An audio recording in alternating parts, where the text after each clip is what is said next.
Alrighty guys, we're back for some Boros Modified, and this is a March to the Machine standard brew. We're going to go over the deck, then hop right into some ranked, but first things first, for anyone who may not know, I'm Redcat and I play aggro decks and any decks with red in them as well, so I hope that sounds fun to you. Also, we do got that Discord link down in the description if you're interested in joining that up. Okay, what do we got in the build here? A couple new ones. Dusk Legion Duelist. This is a 2-mana 2/2 with Vigilance. Whenever one or more +1/+1 counters are put on Dusk Legion Duelist, draw a card. This ability triggers only once each turn. This is going to keep our hand nice and stocked, guys. Even if it is only triggering once each turn, you could get a couple of these out there too and have multiple ways to give them both counters, right? I think this card's going to be very powerful and it's going to have a huge target on its back probably. Another new one here, Voldaren Thrillseeker. I love that these are both vampires, by the way. It's a 3-mana 1/1 with backup 2, and when you back it up, when this creature enters the battlefield, put 2 +1/+1 counters on target creature. If that's another creature, it also gains the abilities printed below this one until the end of turn. And what's printed below here is you can pay 1 mana, sacrifice this creature. It deals damage equal to its power to any target. Okay, nice. That seems pretty powerful overall, huh? So you could, I mean, it's as simple as a turn 2 Dusk Legion Duelist, turn 3 Thrillseeker, slap a couple +1/+1 counters on this, which it's a 4/4 Vigilance now, and you get to draw a card. Sounds pretty good, even if you're not using that bottom ability on the Thrillseeker, right? So what else do we got in here, guys? Well, we got a 4 Hopeful Initiates, just a powerful early 1-drop that also potentially helps us remove artifacts and enchantments, which really could come in handy, huh? Of course, 4 Kumano faces Kakkazan, just a ridiculously powerful 1-drop, and that's also going to work really well with Dusk Legion Duelist, right? Turn 1 Kumano, turn 2 Dusk Legion Duelist. It's a 3/3 Vigilance, and you drew a card. Oh, buddy, man. Oh, geez. Like, Dusk Legion Duelist just seems so disgusting, but we'll see, huh? So we have a couple Play with Fires, just early removal, a good way to poke the opponent's face as well, and it's going to work wonders with, of course, a Bloodthirsty Adversary. More vampires, that's fun, right? If you play this out as a 5-mana card, of course it modifies itself, which is super important, so having other cards in here that work with that adversary theme, or with that adversary ability is going to be relatively powerful. And also, from the classic Boros days, we know how powerful it is to have a turn 1 Hopeful Initiate into a turn 2 Bloodthirsty Adversary and then immediately get the training on the Initiate. That's just really good in general. Which of course is the same concept with another hasty creature here, a single Feldon, just a powerful creature overall. And if you're plugging counters into Feldon, that's pretty good too. The opponent doesn't want to deal damage to this at all, so yeah, nice. It'll be a great one-of in here. We got 3 Kami's Flares, a 2-mana instant speed card that doesn't see as much play as you would think because it's pretty powerful, guys. 3 damage to each creature, or yeah, each, wow. 3 damage to target creature or planeswalker, and then it also deals 2 damage to the permanent's controller if you control a modified creature. So being able to take out a creature and hit the opponent's face for 2 and then swing in with your creatures is actually just absolutely disgusting. Of course, it's going to do wonders in here, right? A couple of Bards, Argivian Recruiters. This is a 2-mana 2/2 legendary creature, Human Soldier. At the beginning of your end step, if you control a creature with power greater than its base power, so anything with a +1/+1 counter, right? Create a 1/1 White Soldier creature token, which it's as simple as turn 1 Kumano, turn 2 Bard, right? So you instantly have the 3/3, you get another Soldier too. That is a very powerful turn 2. Only a couple of them, though. It is legendary. It has a relatively decent target on its back, but not as big of a one as a Dusk Legion. So we'll see. I think it's going to do a lot in here. Helps us go a little wide, too, which never hurts right now. Okay, no, 4 Siege Veterans. You guys know what Siege Veteran does. It's going to be a great way. Like, again, dude. Oh, my goodness. Our lines of play are just disgusting. Turn 1 Kumano. Turn 2 Dusk Legion. Draw a card. You have a 3/3 Vigilance. Turn 3. You get a Siege Veteran down. You plug that +1/+1 counter on Dusk Legion. You get another card draw there. And guess what? Dusk Legion is, in fact, a soldier. And Siege Veteran says whenever another non-token soldier you control dies, you create a 1/1 colorless soldier artifact creature token. So, wow, man. Wow. It's like this deck just kind of put itself together. You know what I mean? We have a single Angelfire Ignition here. Maybe we want more than just one. It's, you know, it's one of those things where it depends what you're up against. The lifelink is very big against something like mono red. So if you're seeing a lot of mono red, maybe 2 Angelfire Ignitions could go a long way. The big problem there is, of course, is your Angelfire going to actually land on the creature, or are they going to instant speed burn it before it does, you know? So put 2 +1/+1 counters on target creature, gains Vigilance, Trample, Lifelink, Indestructible, and Haste until end of turn. Yep, very nice. And then flashback for 2, a red and a white. The top end, guys, got a couple Archangel Elspeths here. This is a 4 mana, 4 loyalty, legendary planeswalker. You get to +1 for a 1/1 white soldier creature token with Lifelink. Nice. Or you can -2, put 2 +1/+1 counters on target creature. It becomes an angel in addition to its other types, and just gains flying, dude. Wow, yeah, very powerful planeswalker so far, right? So far, just as I'm playing with it, it just does a lot when it enters. Like, the fact that it's a 4 mana and then you immediately +1, you have a little soldier to protect it, and it's a 5 loyalty. It's very difficult for the opponent to actually break through at that point, and then, or you could just also wrap up the game pretty fast too. Again, talking about lines of play like turn 1 Kumano, turn 2 Dusk Legion, turn 3 Siege Veteran into a turn 4 Archangel. Bro, if the opponent didn't remove anything, they're in some serious trouble at that point. Couple Thundering Raiju to, of course, fit that modified theme, and just very powerful 4-drop, but I wanted to be able to actually slot in those couple Archangels, but maybe it's like 3 Raiju, 1 Archangel, or maybe the opposite, right? Maybe this is just an absolute MVP. Maybe it's like 1 Raiju and 3 Archangels. Probably not, though, since it's legendary planeswalker, but yeah. Of course, Sundown Pass, Battlefield Forge. I wish we had more fast mana for Boros. Then this would just be insane. But the Battlefield Forge totally works, right? Crucible, Seed of the Empire, leaning towards red here. Honorable mentions, Homestead Courage, I thought a little bit about here, actually. So it's something to consider, right? I think the Vigilance really comes in handy, but cards like Dusk Legion already has Vigilance. It's just kind of insane to me that you could, for 1 turn, use your Homestead Courage on your Dusk Legion, draw a card, and then the next turn just do the exact same thing, and you're just keeping your hand ridiculously stocked at that point. But a Lightning Strike almost made the cut too. I think Kami's Flare is just going to be much, much better here, but we'll see. You never know. Kayla's Command is excellent every single time I've played with it, but we are leaning red here. The double white is already relatively greedy on the Elspeth, but since it's a 4 mana card, I think we'll be fine. Whereas this being a 3 mana card, I can't guarantee every turn 3 will be able to actually play the command out. So yeah. And Sunrise, a Cavalier almost made the list. Speaking of the classic Boros, right? Does fit the modified theme. It's relatively decent having both Trample and Haste. It's just a powerful, uncommon card, man, but couldn't find room for it this time, so. Alrighty, guys, this is a simple one. A lot of new cards to go over today, though, I guess. Either way, let's go ahead, take it into some ranked, and see how we do.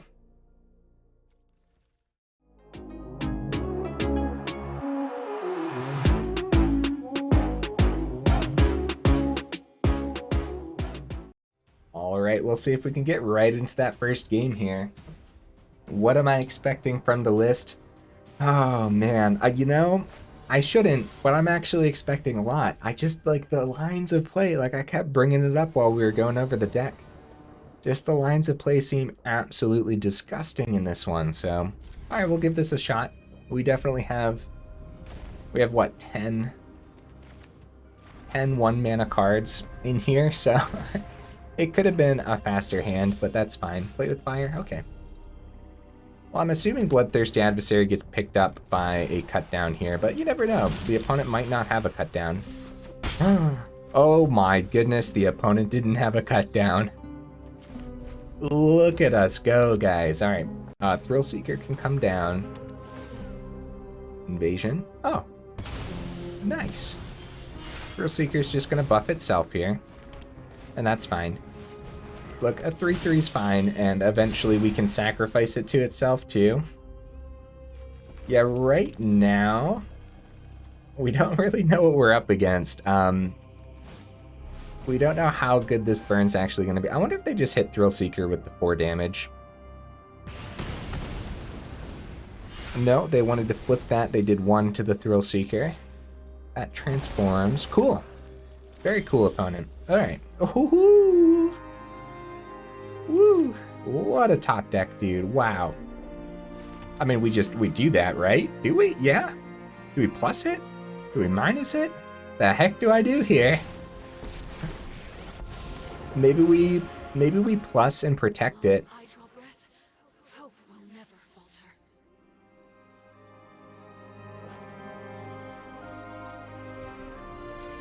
Maybe we plus and protect it.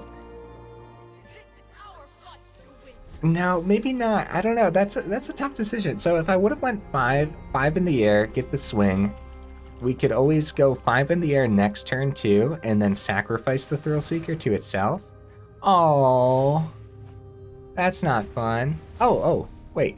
Let me read this. Remove up to 5 counters from target permanent. Oh, I thought they were removing the loyalty counters from Elspeth. That's cool too. I like the opponent's deck. They didn't swing. Okay, well, crap, right? So let's think about this. Tommy's Flare is pretty great. So we go -2 on the Elspeth. Buff the Thrillseeker. Play Thrillseeker number 2. That's not bad. Thrillseeker number 2 on the Soldier. Get some lifelink. Okay. Here's what we're gonna do. We're gonna buff that Soldier. We're gonna go Thrillseeker. And we're actually gonna buff that Soldier. Pretty cool, right? They have a great blocker on the ground here, unfortunately.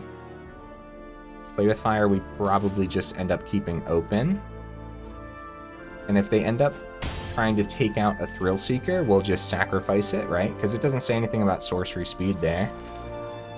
Pretty cool, man. We got like 2 new decks up against each other. I like it. It's Rakdos Battles or something, man. It's very cool. Prowess. Wait, each creature and each planeswalker? Oh, man. Aw, jeez. Well, I guess we don't have much of a choice here. We're gonna make sure they're Disciples of the Inferno dies. Yeah, we just lost everything, dude, to that one card. That's so brutal. That's so brutal. Wait, how did our 5/5 die? Am I missing something? I'm missing something, right? Wait, 3 damage to each creature and each planeswalker. Did they do damage to it or something? Bro, I don't even know anymore. You know what? I should probably play Bloodthirsty Adversary and not wait for the 5th mana. We'll have the Tommy's Flare open at least. I'm missing something. I have to be. Now it's going to drive me nuts. I'm going to have to go back and watch. I usually go back and watch some of the matches anyways, but wow. Wow. We might have to double down on the Tommy's Flare next turn to take that out. They're about to flip this too. Dude, this is crazy, man. This is a lot to deal with right now. It's a 4/4 ward too. Oh my goodness. Let's hit the opponent's face and see what we see. Siege Veteran isn't too bad, but like we're in some serious trouble here if we can't figure this out soon. Because at what point are they just going to play a second? I can't find the cards ever. Invasion of Karsus. Yeah, that's probably. Oh, second Devastator. Dude, I love the Devastator addition to the battle deck. Raiju. Oh, buddy. You double down on Devastator. We can't do much about the ward here. If we double on Devastator, get Adversary up to 4. Still can't swing, but next turn swing might be the nail in the coffin then, right? So we take out Devastator. We probably should have done this on their turn, honestly. If we make this wide, they can play a second invasion. So we gotta go Adversary to make sure it gets to the 4. And if we full swing, if they block here, if they trade here, they'll take 2.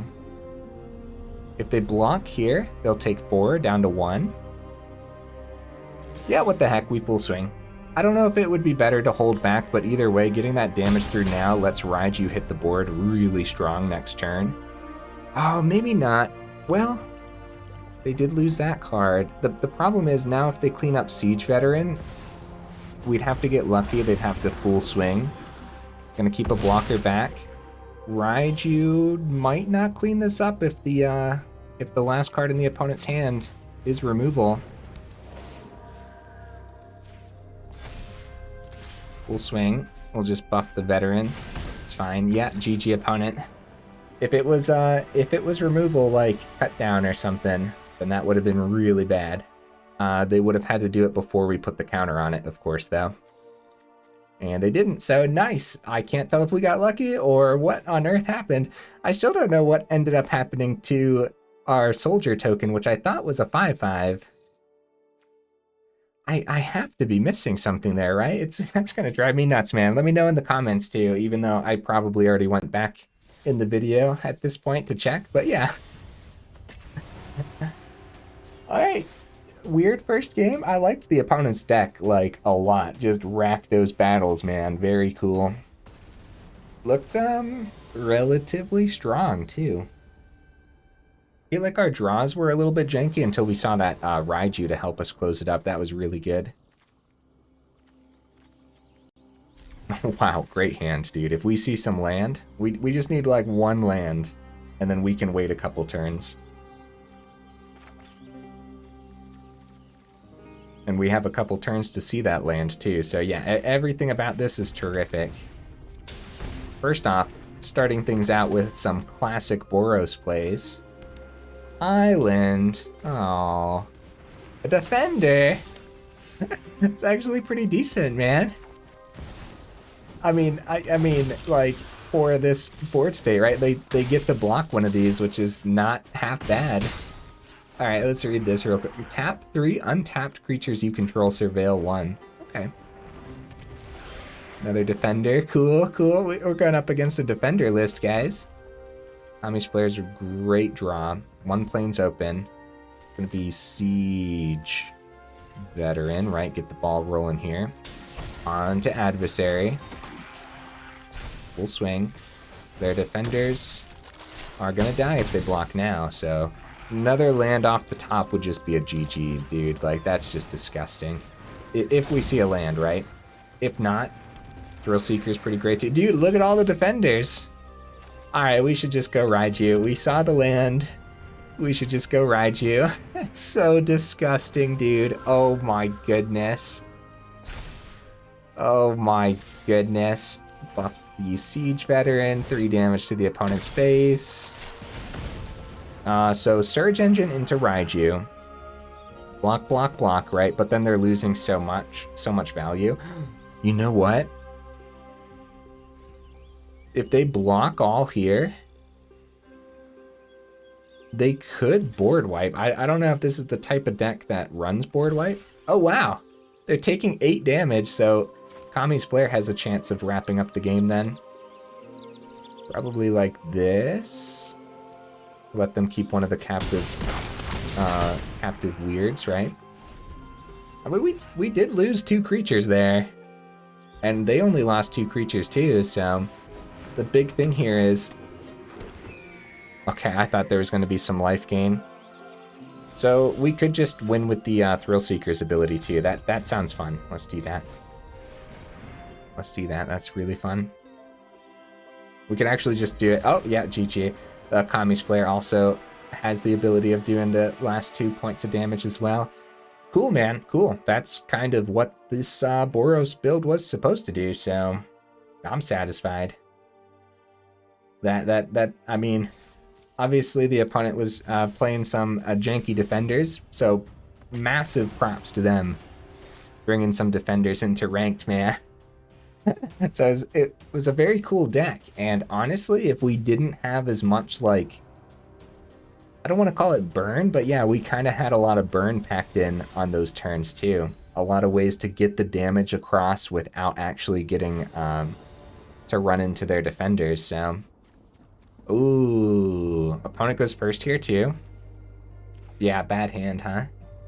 Very slow with the Sundown Pass. You never know, we might see an untapped source. No guaranteed third mana.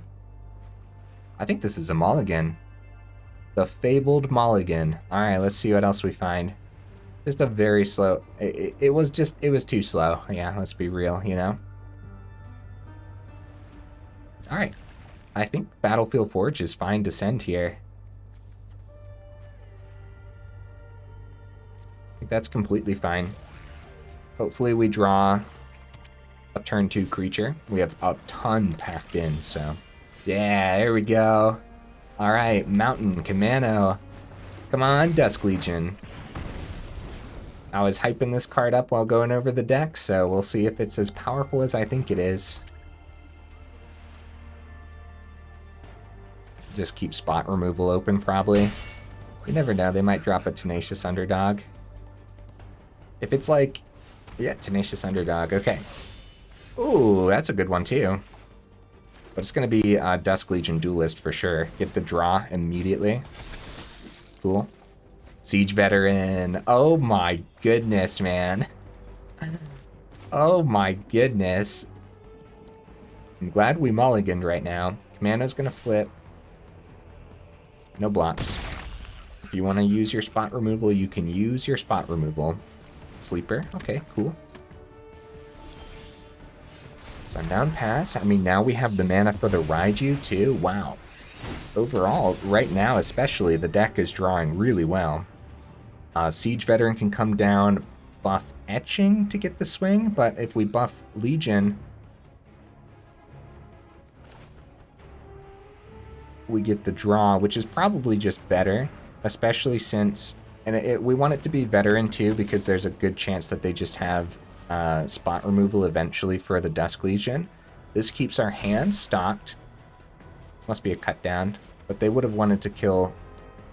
Oh, Sleeper holds it open too. You know what? Let's just keep the they double block. We get a 1/1. Now, yeah, we full swing. We full swing to prevent the double block onto the Dusk Legion. That's what I'm thinking there. They might take the 6, honestly. Cult Conscript into Etching exiles the Cult Conscript, so that's why. Chump. Double block. Okay. It's not terrible, dude. We get a 1/1 for this. It's fine. We took out 2 of their creatures, only lost 1, and we get the 1/1 back, so wow. Raiju comes down next turn. Did they miss? Did they go first? They might have missed a land drop last turn and I wasn't paying attention. I think they went first. Trespasser is brutal, but not too bad. Down to 11. I don't think we want to even chump the underdog right now. We don't want to lose the Siege Veteran either. So if we go Raiju, buff Etching, Veteran buff itself, any trade is fine for us. We got to get that life gain off their board. And if they block the 1/1, fine, you know. Oh, maybe we should have kept the 1/1 as a blocker. Because now if they take the 10 damage down to 6, they have 6 on the board. Well, no, they don't have enough swamp for, like, an Infernal Grasp. No, yeah, Infernal Grasp. Listen to me, guys. Invoke Despair. Oh, Obliterator's so bad. Obliterator's so bad for us. Okay, we gotta find a way to get that damage through without... Oh, Play with Fire, that's one way. Go. The Thrillseeker is something to consider too, you know? We go Thrillseeker, buff Etching, Full Swing, buff Soldier, damage to the face with Raiju, right? Sacrifice off of the Obliterator, sacrifice using the Thrillseeker's ability. Really tough decisions here. Because if we go anywhere... 2, 3. This is really tough, man. So we spread the damage, sacrifice our land, right? As Thrillseeker's ability. Play with Fire in hand. 3 damage from Raiju. Down to 6. Oh, that's it. 6 gets through regardless. Yeah, there we go. I was trying to think like, yeah, I mean, either way, we spread the damage out properly, but I was trying to think like, oh, we're gonna have to deal the extra damage, and look at the extra damage we had potential with. 1 mana, sacrifice the soldier, that's 3 damage to the opponent's face. Play with fire, that's another 2 damage to the opponent's face. Dude, this is great so far, man. Holy cow. Now, I do think the opponent did end up missing their 3rd land drop somewhere in there. Don't quote me on that, though. I'm not 100%. I wasn't paying all the attention in the world there, but I think they missed their 3rd mana and then they eventually found it. So that could have been a little different. Had they seen it, it would have been Obliterator a turn earlier and maybe a turn 5 Invoke Despair, which could have been a very different game, right? Because they were getting us down pretty far.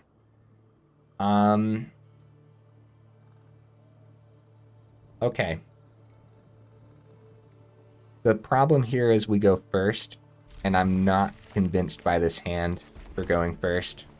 But I also don't know if this is a mulligan either. Like, it's not that bad. And if we mulligan, we might just find something more slow. Like, we get a scry here, too. That's excellent. Better keep the land, honestly. We better keep it. You never know. All right. Bloodthirsty Adversary, get that swing. And it's probably going to go right into the Siege Veteran here. Okay, another mountain. It's got to be either a make disappear or spot removal. I'm feeling the veteran play.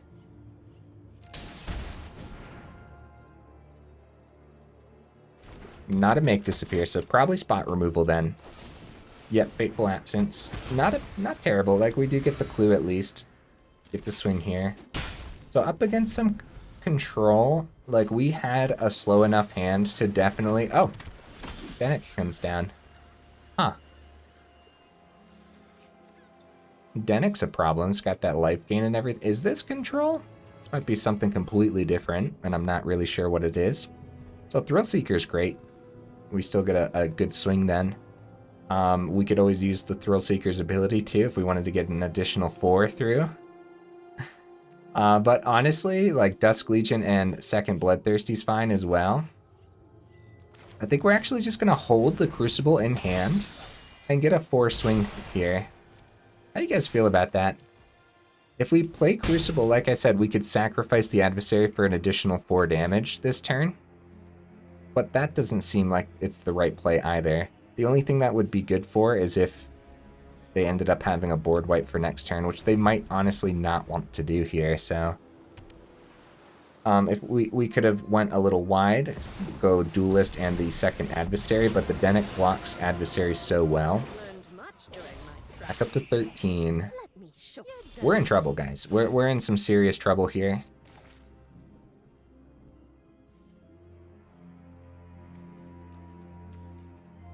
I'm gonna draw off the clue. Like I said, we're in some serious trouble. This was way too slow. There we go. There we go, that's what I'm talking about. Unfortunately, we don't get the 2 to their face, but it's removal, which means we can now hit the Wandering Emperor too. Yeah, there we go. Whew. All right. So land off the top could be huge. Bloodthirsty Adversary would come down and we'd get to grab, probably Play with Fire, and then go Play with Fire face, scry. Oh, maybe not. Well, there's the land off the top. At this point now, we'd want to go Adversary, 2, 3, 4. That life gain's a pain, man. Go Kami's Flare, hit Soldier, hits 2 to face. We'll have 4 on the ground. Probably full swing at the Elspeth, I would assume, right?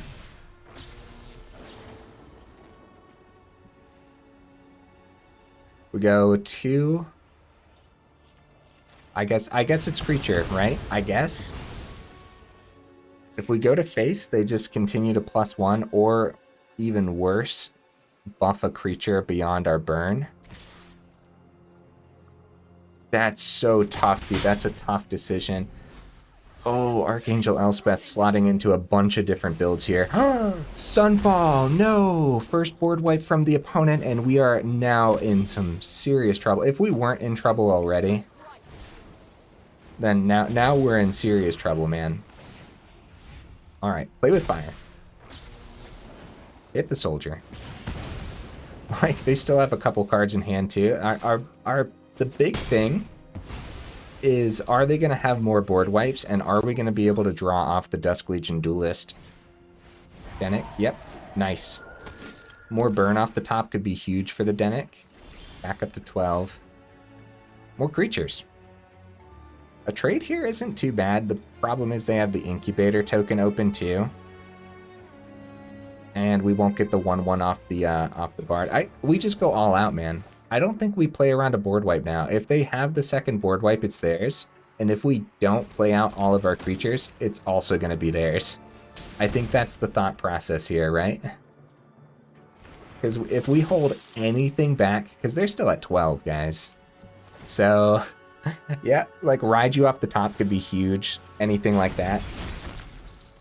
So they do power up the 2/2, which tells us they don't have board wipe number 2 to hit the creatures.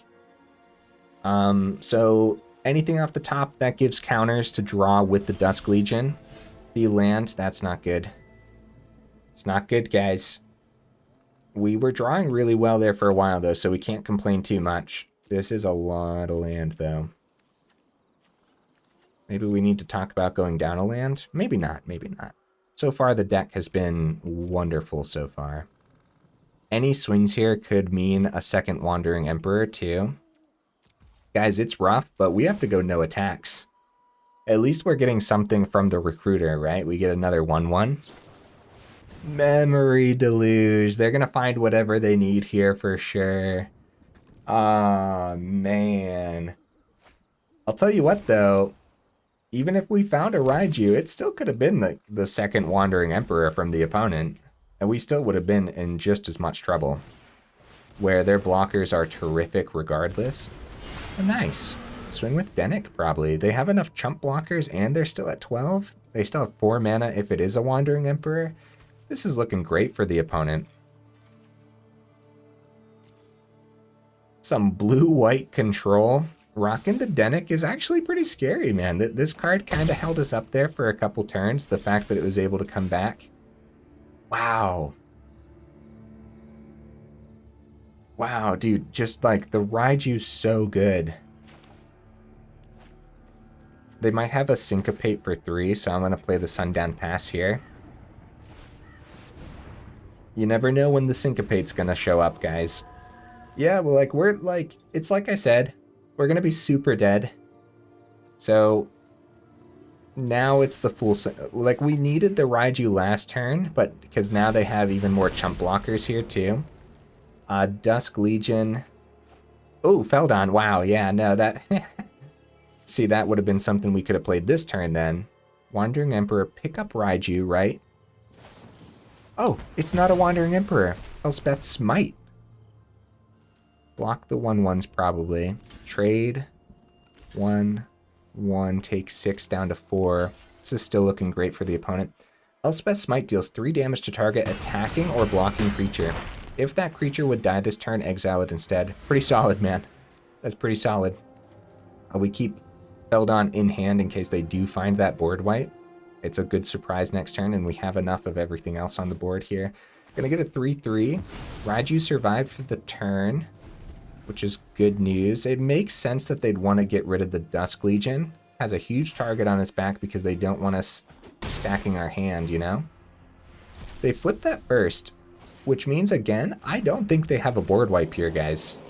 So, like a Kami's Flare off the top. Oh, yeah, Wandering Emperor. No, we're super dead. Take out Raiju. Because Feldon doesn't swing past the 3/3, and they're back up to 6 now. Wedding Announcement. Wow. Wow, the opponent's deck is very impressive, man. And we didn't necessarily draw super well there. We're good. Feldon's still good, man. Because any blocks here, like we get to see a bunch off the top. And we're going to keep Adversary back for now in case we see more Raijus, maybe? Yeah, because buffing it above See 3 cards off the top. Like, we could see a lot, dude. We could see a lot. Let's see. Okay, a lot of land. Dusk Legion Duelist, for sure. For sure. Dusk Legion means we might not be out of this, but I'm pretty sure we're out of this, right? Like, so much value in the opponent's deck, so terrifying. Yet Dennick number 2, wow, dude, wow. This is Orzhov. This is my kind of Orzhov control opponent. Props to you, buddy. Just playing a bunch of creatures packed in there too. It might even, like, it might be considered. Did I say Orzhov? I meant Azorius. Might even be considered like Azorius mid-range because of all the creatures, right? It looks like they actually would know how to wrap up a game relatively easily. Dude, the untapping on this card looks insane. Oh my goodness. We'll let them play this out, mainly because I kind of want to see what else is on the top.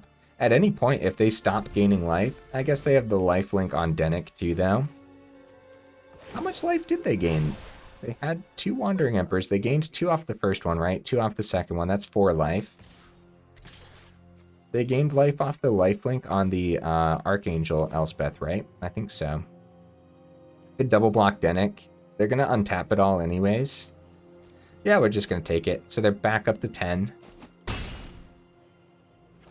And I just kind of want to see what's on top. I also think that the opponent knows how to wrap up the game, so it'll be good to let them. Wedding announcement number 2. Wow, look at them go, guys. Oh, a red source. That's what I'm talking about. But what's the red source in here, though, for? Jeskai. Jeskai control, I guess. But, like, what is that red source there? So they untap. Really cool, man. This is the first time I'm seeing this version of Azorius. And I would not be surprised if we see this more. I would not be surprised at all, guys. Kumano. That's a good draw. That's a good one. Yeah, the lifelink on Dennick, though. I'm not impressed. Alright, let's let them swing on in here. And we're going to be forced to block on the ground because we're going to be taking... Well, honestly, if they had some spot removal, they could close this up. It's 4 in the air. Alright, so we'll block there. Double block there. Taking 8, right? At least we can stop them from untapping. Wandering Emperor. Plus and first strike onto the Cadus, right? Sea Tyrant. Sea Tyrant of Zagovia. Yeah, 3 Wandering Emperors. Very, very tough. We lost all of the other goodies there. Down to 3. Let's see what we see on top. Just for fun, you know? Oh, yeah. A second red source. Guys, they have red cards in here. We just don't know what they're for. Honestly, maybe they'll play something with red. Another Kumano. Honestly, like, not bad. We would have seen the Kumanos earlier, though. This might have been a little bit of a different game. We got them pretty low, guys. So just like a couple extra hits early on and a couple extra counters early on. Oh, man. I'm feeling good with this Boros list so far. I wonder if we can get one more. Oh, good game, opponent. Good game. All right. Let's do this, guys. Let's try to get one more fast one in. Overall, I'm very satisfied. I'm very impressed, honestly. If we had just a little bit more fast mana, then I think this could be insane, right? What do we got here? Ooh, a Catilda and Lear. That's cool. I think that's like that's a commander card, right? We only play standard for now, unfortunately, but that looks pretty fun. I like that they're doing that. They're giving, like, the 4 of the mythics in the pass. I think that's neat. Although I kind of sort of liked what they did the last couple passes, where they gave us 4 of, like, a janky rare that was just in the set that you could play in standard, right? Good hand. Dude, I'm telling you what, man. I know I keep saying it, but the lines of play in this deck. Yeah, if we do go first, like, oh my goodness. Dusk Legion's gonna get burnt though. That does suck a little bit. Maybe it doesn't, maybe it doesn't. And technically we should have swung first too. I'm sorry. Swiftspear, it might not get burnt. It might not get burnt. Oh my goodness, Dusk Legion survives. Woohoo! Angelfire Ignition. And why did we include this card? To go up against mono red. That is awesome, man. All right. 5 damage coming through. Our hand is nice and stocked. So is the opponent's hand, though. They missed a land. There's the land they need. So Lightning Strike could still hit the Duelist. We get a 1/1 back. Play with Fire doesn't hit the Swiftspear right now, but it does take care of Etching, and it's probably just going to be Angelfire Ignition regardless, right? Angelfire Ignition, whatever we want to get out of their burn range, and then swing in and buff the Initiate too. If we see a white source, Archangel Elspeth could be good next turn too, but I don't think so. I think it's just going to be Ignition. We take the 5 because of the potential lifelink here, guys. And they might even just... It's going to be Siege Veteran. Wow. Wow. So Ignition is disgusting on so many levels here. Oh, nice. That could help us wrap up this game too. I mean, they'd either have to double down on the burn, on the Duelist, or find something that deals 5 damage. And if they do, like, we stocked our hand really well. Reckless Impulse. So they found their mountain, but a Play with Fire doesn't get them there. So we can successfully block the Etching without worrying. And the Festivities. Okay, they get the swing with the Swiftspear then. Nice. They get the blocker on the Etching. That was a good play, opponent. That was really good. If we had an extra mana, I would say Thrillseeker for the turn. Yeah, GG, opponent. GG. We didn't see the 4th mana. If we did, it would have been Angelfire back from the grave. And yeah, doing great, man. This was a fun one.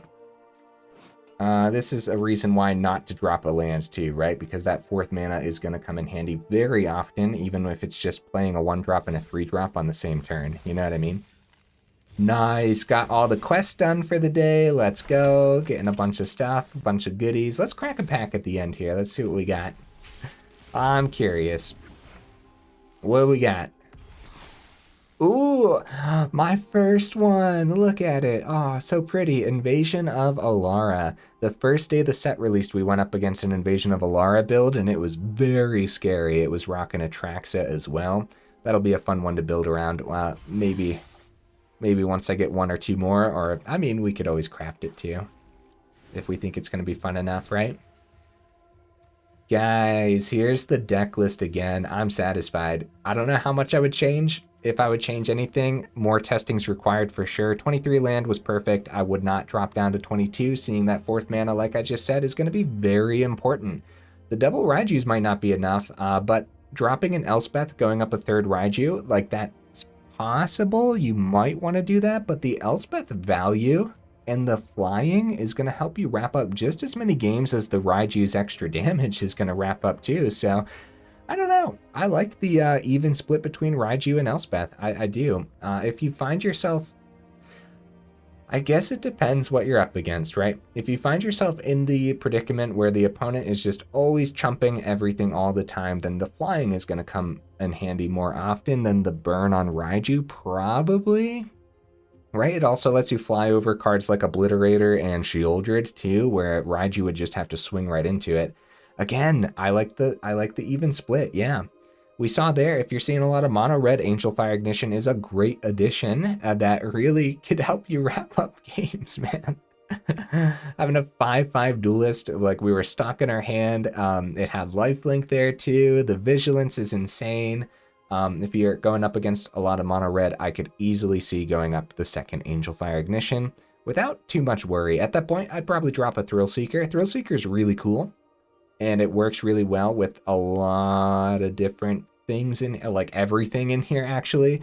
And it also helps you wrap up games with that ability where if you're in the later game and you're on turn 4 or turn 5 and you have the extra mana, You drop the Thrillseeker on something chunky, you full swing, and then some damage gets through, you sacrifice the big chunky thing and get the rest of the damage through with Thrillseeker. See, like, that's the problem too, man. I like that enough to say that should be a 4 of, especially with all the cards that like to get buffed by our 3-drops, right? So, I don't know, dude. I don't think I would change too much. Let me know what you would add or take out down in the comments. Maybe some proliferate cards could be cool for this one. Hopeful Initiate is just as disgusting as I remember. As long as you're actually buffing your other creatures along with the Initiate, then it's just very powerful. Being able to get those buffs right along with the other creatures. Didn't get to use its ability, but the ability, in fact, does come in handy more often than you would think, so... Overall, I think it's relatively powerful, guys. Yeah, more testing is required, of course. I think the Kami's Flare was good. If you're ever concerned with the Kami's Flare, you could just go up the Lightning Strike. That way you can actually hit the opponent's face regardless. But I think that the extra value that Kami's Flare delivers is definitely worth the 3 of. And Feldon is excellent too, but Feldon doesn't fit the theme, so technically you could drop the Feldon for like the Angelfire Ignition, but I promise the number of times Feldon is actually just going to come in handy is just ridiculous. I still think it's going to be worth the 1 of in here, so. And the mana base was fine overall. Yeah, no, everything was fine. Yeah, guys, if you made it this far into the video, then for real, y'all are champions. I hope you had as much fun as I had today. This was a very fun one, right up my alley, of course, right? So, guys, thanks again for being here, and I will see you in the next video.